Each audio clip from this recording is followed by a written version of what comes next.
Ladies and gentlemen, welcome to Chanel Jasmine, the best novel Chanel for romantic stories. Hai guys, selamat datang di channel Jasmine, channel terbaik untuk menyimak novel-novel romantis. Mohon dukung channel ini dengan subscribe, like dan share video-video yang ada di channel ini. Terima kasih.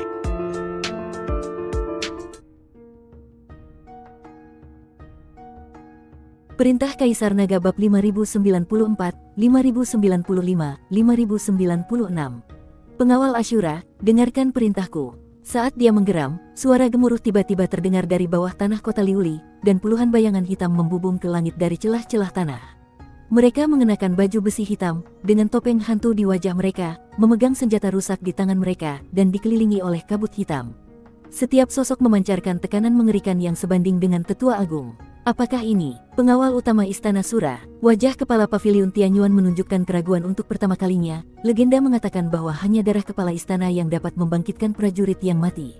Wajah Tetua Agung juga berubah drastis, dan dia berkata dengan ngeri, apakah kau gila? Kau benar-benar membangunkan pengawal Sura untuk Dev ini. Melihat pengawal Sura di depannya, Dev juga sedikit terkejut. Aku tidak menyangka ada kekuatan seperti itu di balik Istana Sura.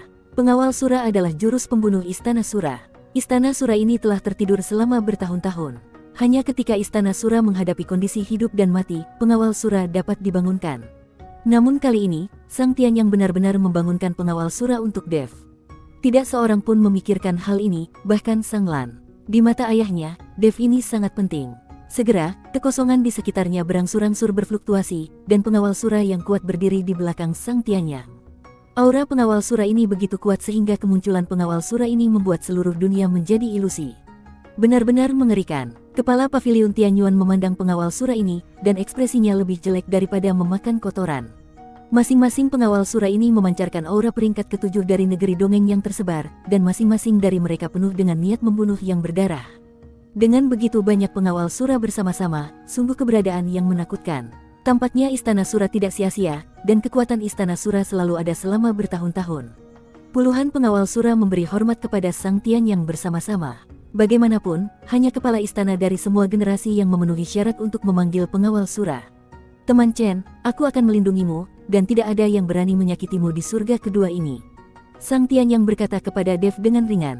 Terima kasih, Tuan Sura. Dev berterima kasih padanya. Sang Tianyang tersenyum tipis pada Dev, lalu matanya sedingin es, menunjuk ke Tetua Agung dan orang-orang Paviliun Tianyuan, pengawal Sura, bunuh mereka tanpa ampun. Sosok hitam itu bergegas keluar seperti hantu, dan langsung bertarung dengan orang-orang tua Paviliun Tianyuan. Ledakan senjata yang beradu dan gemuruh tabrakan energi mengguncang kota Liuli hingga runtuh.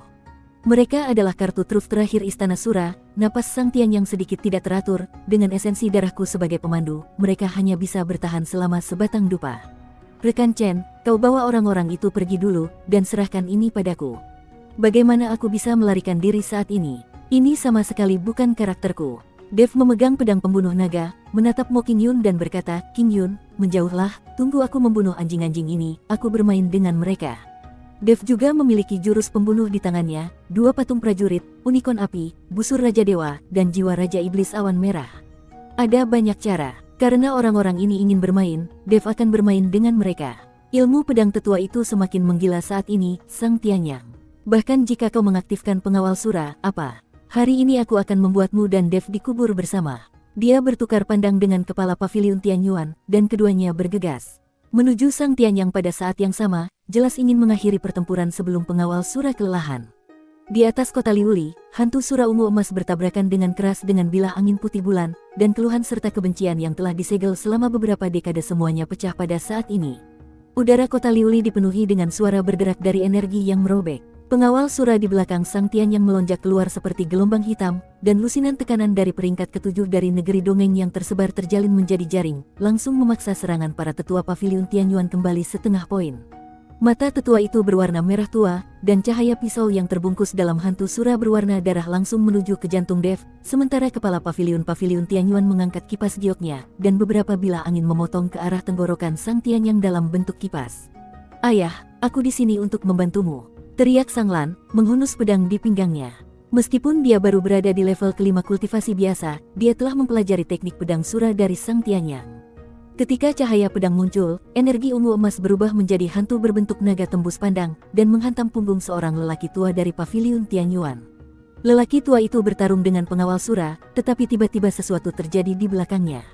Dia berbalik dengan tergesa-gesa untuk menangkis, tetapi pedang Sang Lan membelah perisainya, dan pelindung bahunya retak menjadi retakan seperti jaring laba-laba. Kamu hanya seorang junior, dan kamu berani ikut campur. Lelaki tua berjubah abu-abu lainnya meraung, dan bola api biru tua mengembun di telapak tangannya, melesat langsung ke wajah Sang Lan. Melihat api mendekat, Sang Lan berbalik ke samping dan memutar pedangnya. Pedang itu melengkung, memecah api menjadi titik-titik bintang, dan pada saat yang sama, dia menginjakkan kaki dan mundur ke sisi Sang Tianyang. Dia terengah-engah dan melihat ke medan perang, tetapi matanya tiba-tiba membeku. Mo Qingyun diangkat oleh kekuatan tak terlihat dan menabrak dinding kaca. Qingyun! Dev berteriak kaget. Sebelum pedang pembunuh naga di tangannya terhunus, dia melihat Mo Qingyun telah menstabilkan tubuhnya di dasar dinding. Mo Qingyun melambaikan tangannya dengan pucat, "Dev, aku baik-baik saja. Hanya saja alamku terlalu rendah, aku tidak bisa mendekat." Alamnya seperti cahaya lilin yang bergoyang setelah tingkat energi ini. Dia hanya bisa menggunakan kekuatannya untuk melindungi meridian jantungnya. Dia mundur ke pilar batu di tepi medan perang, ujung jarinya dengan erat menggenggam sudut pakaiannya. Melihat Mo Qingyun baik-baik saja, Dev merasa lega dan bisa menunjukkan keahliannya. Pedang tetua itu menjadi semakin gila, dan setiap pedang penuh dengan kebencian untuk menghancurkan dunia. Dia menghitung bahwa Sang Tianyang perlu mempertahankan darah dan esensi pengawal Sura dan tidak dapat membelah dirinya untuk saat ini, jadi dia mencurahkan semua gerakan pembunuhannya pada Dev. Cahaya pedang berwarna darah berubah menjadi bilah raksasa setinggi 10 kaki, menebas dengan raungan tajam yang merobek ruang. Gelombang udara tiba-tiba meledak di bawah kaki Dev.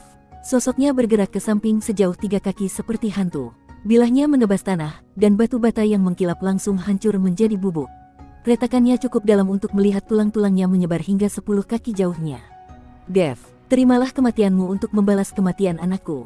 Tetua itu meraung, dan totem Sura di gagang pisau itu tiba-tiba meledak menjadi darah. Aura seluruh orang itu melonjak ke peringkat ke-9 dispersi abadi. Kekuatan pisau itu sebenarnya memiliki tanda samar untuk menembus belenggu.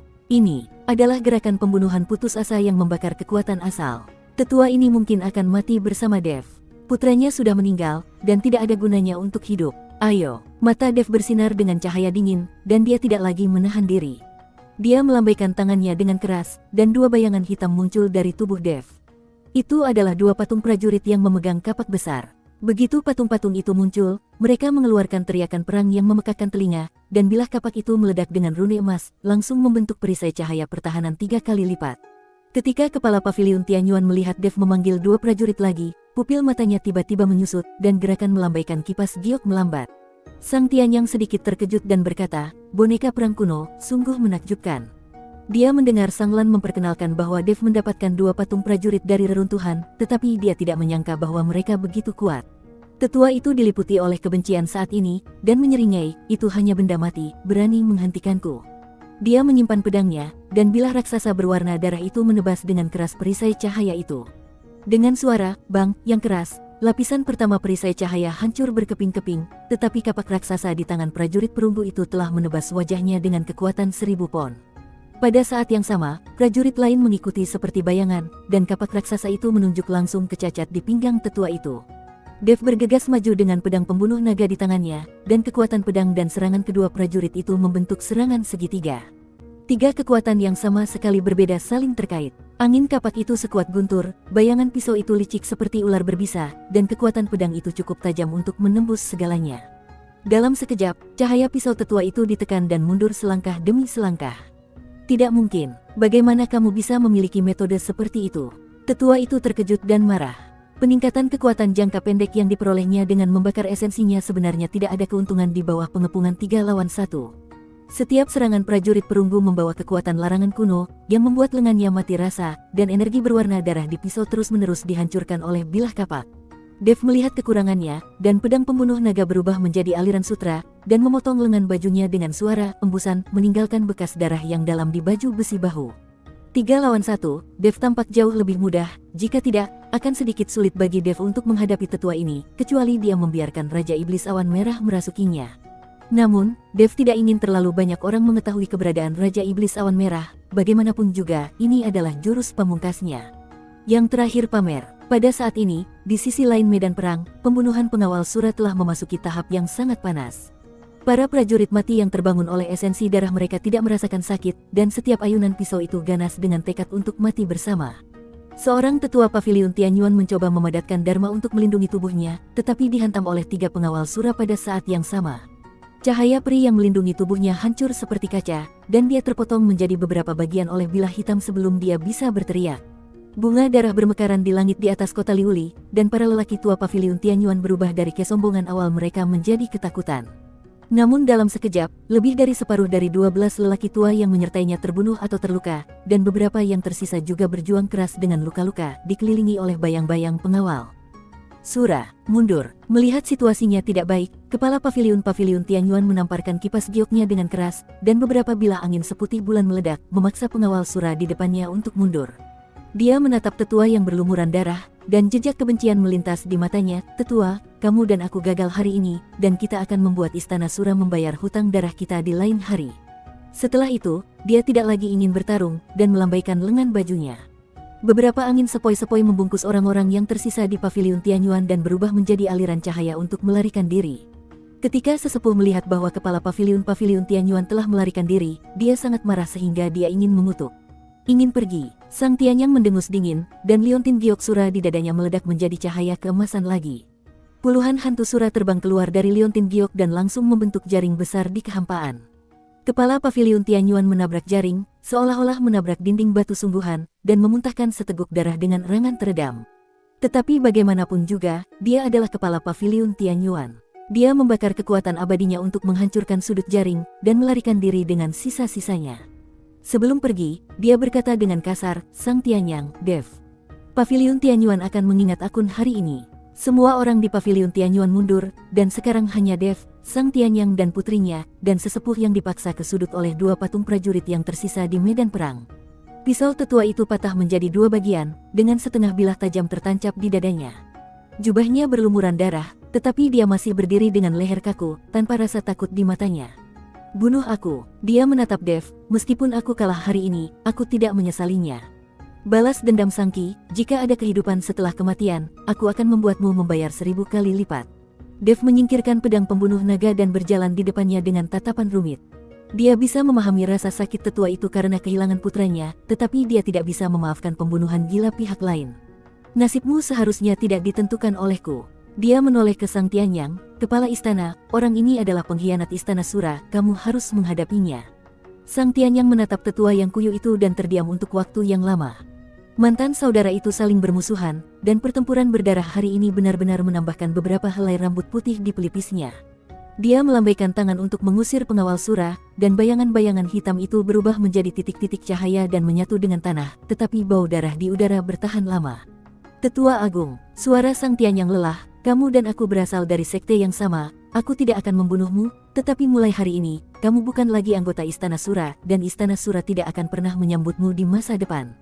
Mendengar ini, tetua itu tertegun pada awalnya, dan kemudian tertawa getir, diusir.